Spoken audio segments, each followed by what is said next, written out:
In Solon, you're expected to take an intense personal interest in the success of all of our students. You could never help all students learn if you work in isolation, so you will become a member of a collaborative team, colleagues who work interdependently to achieve a common goal for which they are mutually accountable. One of the most important responsibilities of every member of our staff is to make positive contributions to the team, but you will find the collaborative culture of your weekly team meeting to be a major source of support as you work your way through the daily questions and challenges confronting a teacher. Equity is an important issue in Solon. You will find that teams work continuously to ensure all students in the same course have access to the same knowledge and skills and have their work assessed according to the same criteria, regardless of the teacher to whom they are assigned. Your team has clarified the most essential learnings of each unit of your course, agreed on the general pacing of the content, and developed a series of common assessments that will be administered to all the students in your course. You will benefit greatly from this clear understanding of what students are expected to learn and how they will be asked to demonstrate their learning for each unit you teach. Your teammates will solicit your questions and recommendations regarding the curriculum and assessments and will encourage you to become an active participant in their decision-making process. Don't hesitate to do so. Hi, my name is Brianna Rosante. I am the Gifted and Curriculum Teacher Leader at Parkside Elementary School. The first component we're going to talk about today is our instructional framework. So over the next few slides, you will hear us talk about state standards, our pacing guide, student learning targets, and common assessments. We do this because collaborative study of essential learning promotes instructional clarity for both our teachers and our students. My name is Katie Plusick, and I'm the Curriculum Resource Teacher Leader at Roxbury Elementary School. All of our grade level and course curriculum in Solon is rooted in the state of Ohio content standards. Equal access for learning is our commitment in Solon. We create instructional pacing guides to ensure that all students in the same course or grade level have access to the same knowledge and skills. Our teams work together to pull out the essential learning focus for each standard and rewrite that into student-friendly language.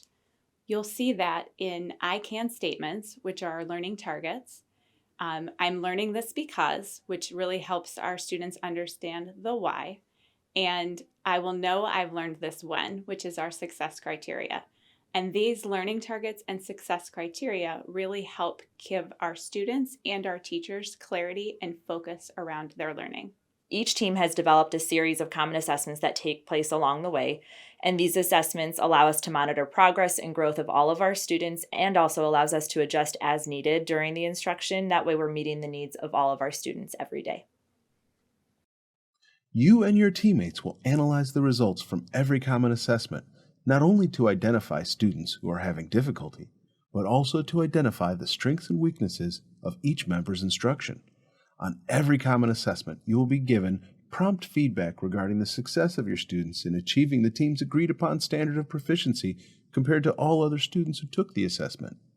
The information is presented in a very user-friendly format and is openly shared among teammates, so everyone has an opportunity to learn about the materials and methods of colleagues who are getting the best results for each skill or concept that is taught.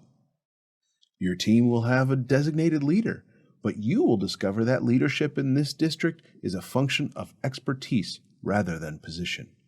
When the evidence demonstrates you have been extraordinarily effective in helping your students learn a particular skill or concept, you will be encouraged and expected to take the lead in helping colleagues develop new insights and strategies in those areas. I'm Julia Howell, principal of Lewis Elementary. We would like to take you through our data and reflection process. This includes how we conduct data meetings, review progress through our data systems, and work with staff and students to analyze and reflect.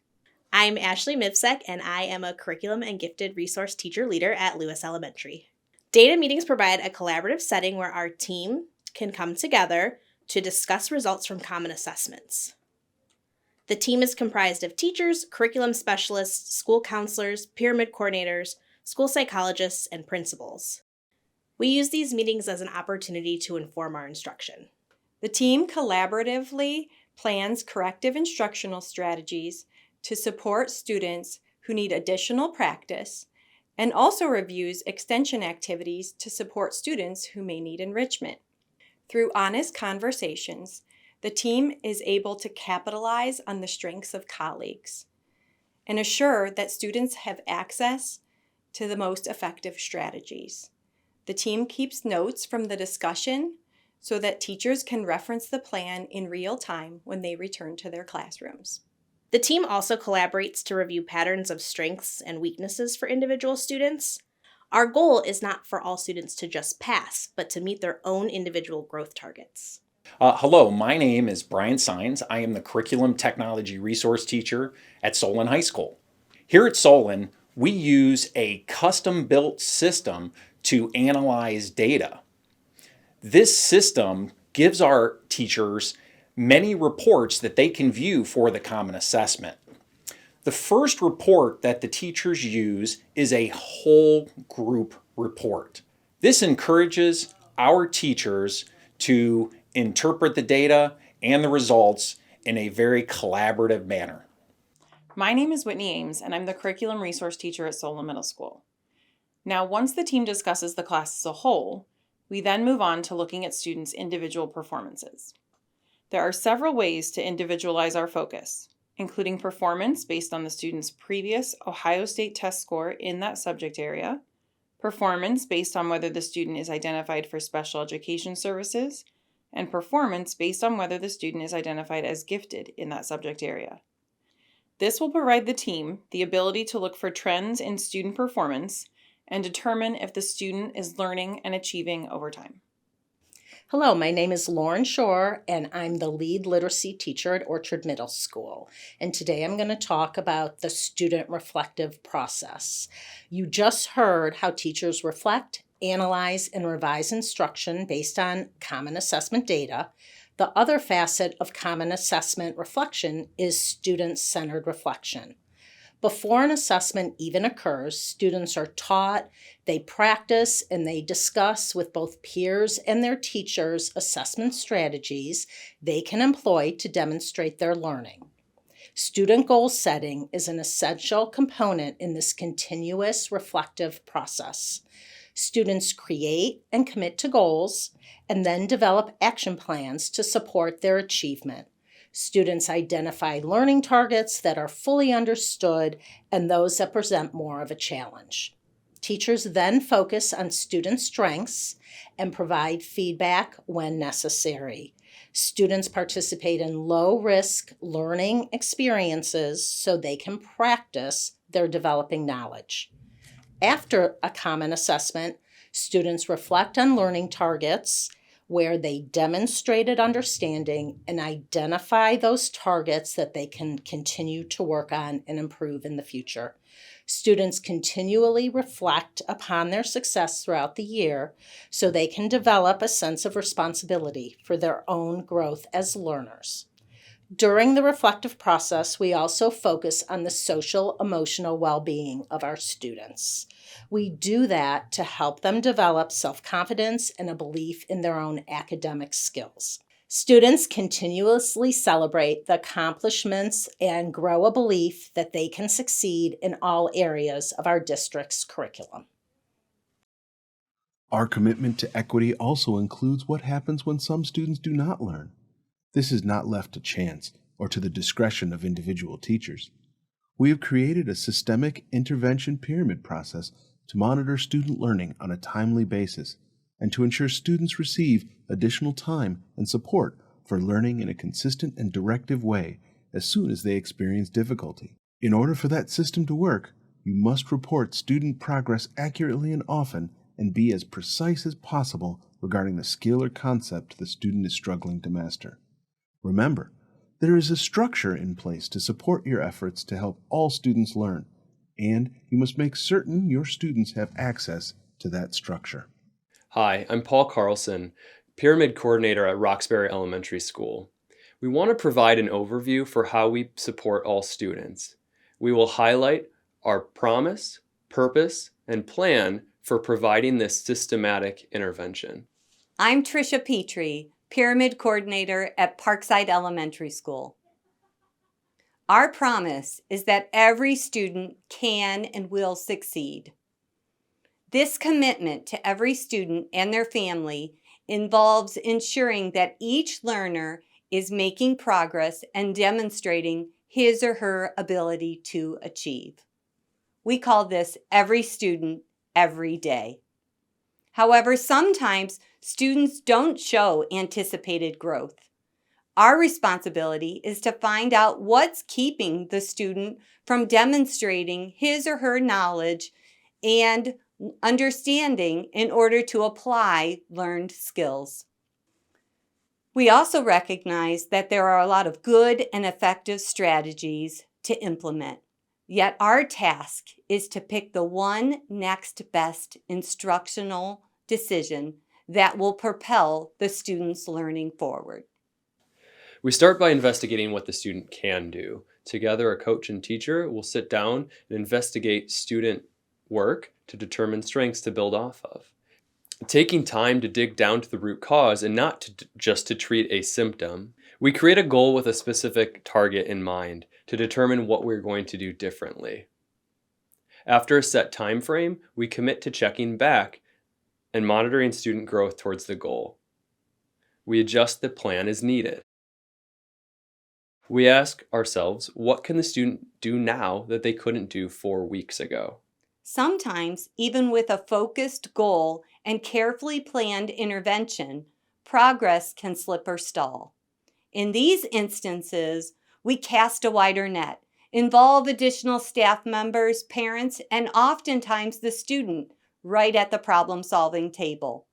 We celebrate and remind the student what they can be proud of, what they have done so far.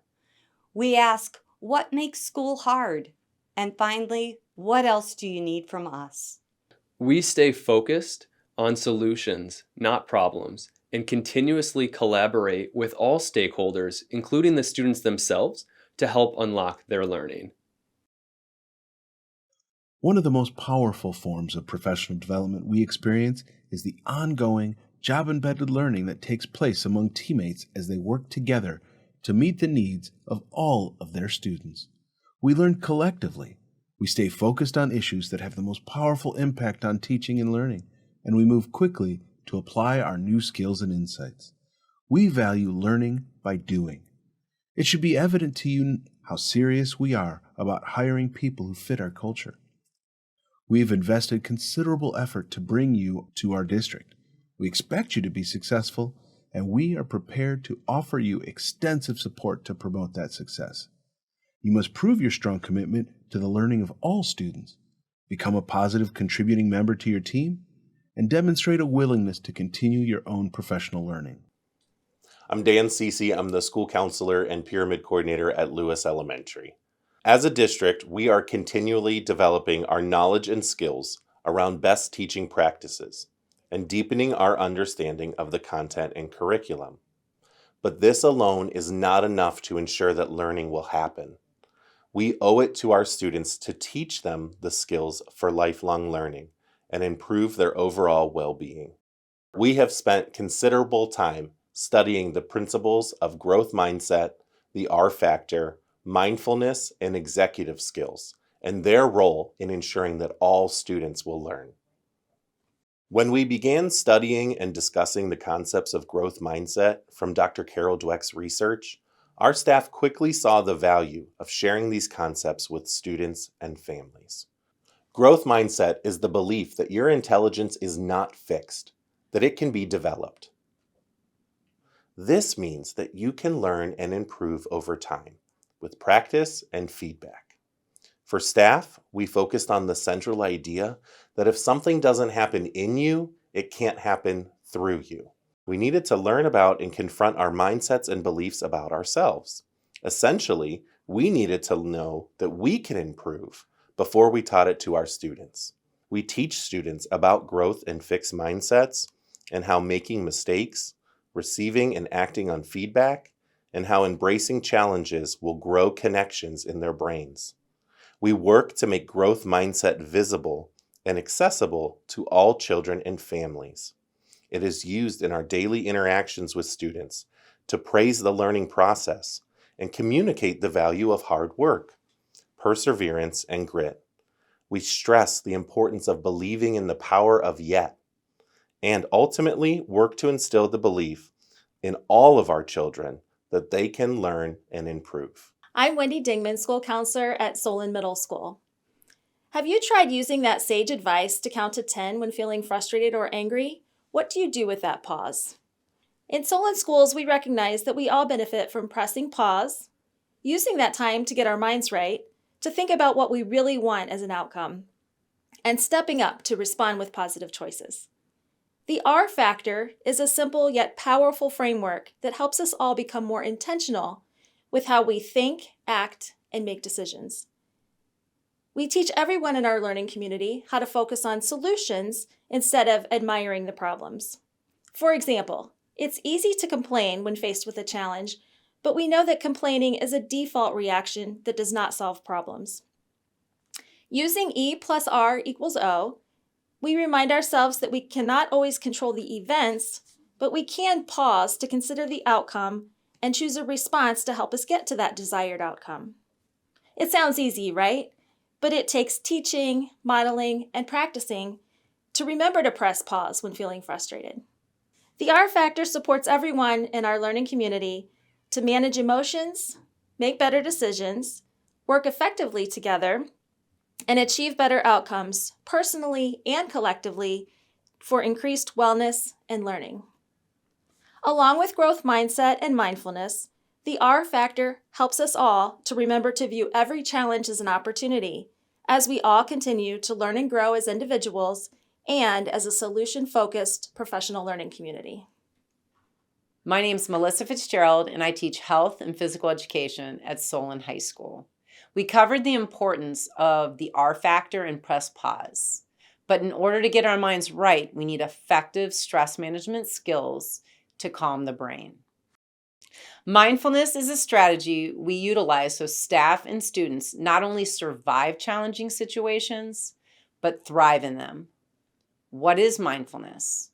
It's the awareness that arises through paying attention on purpose in the present moment, non-judgmentally. Very simply put, be here now. One type of mindfulness is the breath. For example, taking a slow, deep breath in and out.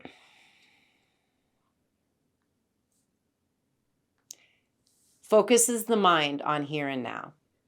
Just one simple breath sends a signal to our brain and our nervous system to calm us down. Science has proven that mindfulness can improve focus, creativity, problem solving, self-control, resiliency, and compassion while reducing stress and anxiety. This helps all of us make better decisions in the moment. Stress management skills are essential to the well-being of all staff and students. Let me give you just a few examples of how mindfulness is embedded throughout the district. For our staff, the initiative all started with a district-wide mindfulness committee. We also have had numerous graduate-level mindfulness courses that have been taken by 250 educators in the district. We also share mindfulness practices in our new teacher trainings and continue professional development and practice within our professional learning communities. For our students, the elementary schools all use the zones of regulation and calming corners within the classrooms. These have tools and opportunities for mindful breathing, movement, and are embedded throughout the day to improve self-regulation. Orchard has developed and implemented a daily mindfulness curriculum and use a booklet for students to practice mindful movement, breathing, gratitude, and more. The middle school also embeds mindfulness curriculum within each school day and provides a mindfulness club for its students. Students also receive mindfulness and stress management training during the freshman mentoring program and in health classes. New to the high school this year is a wellness center. Imagine a Big Kids Calming Center that provides students with a safe, quiet, and relaxing atmosphere for self-regulation. As you can see, mindfulness is a K-12 endeavor which is supported by a district website that provides useful resources for teachers, students, and parents. Lastly, I would like to say I'm proud and grateful to work in a state and nationally ranked school district that also prioritizes the well-being of all students and staff. I'm Jeff Williams, Reading Recovery Teacher Leader. As you've heard from my colleagues before me, we take very seriously in this district the idea that the stressed brain cannot retain. Yet another way that Solon teachers help ensure student success involves our study of and understandings about executive function skills. According to neuro and cognitive scientists, all humans have a set of high-level internal skills that govern our thinking and problem solving called executive function skills, or EF skills for short. We use EF skills all the time to make and execute plans for anything from a trip to the grocery store to understanding and dissecting a complex research article. EF skills operate like an air traffic control tower at a busy airport that manages and directs information coming in and going out. In our professional learning communities, our most recent work with EF skills has led us to the conclusion that all of our earlier efforts around maintaining engagement and managing stress are interrelated. The focus on growth mindset directly supports EF skills of goal-directed persistence and flexibility. Elements of the R factor directly support the EF skills of emotional control and response inhibition. And our efforts with mindfulness dovetails nicely with EF skills of sustained attention and self-monitoring. This combination of district efforts helps Solon staff members orchestrate and create the conditions which optimize learning for every student every day.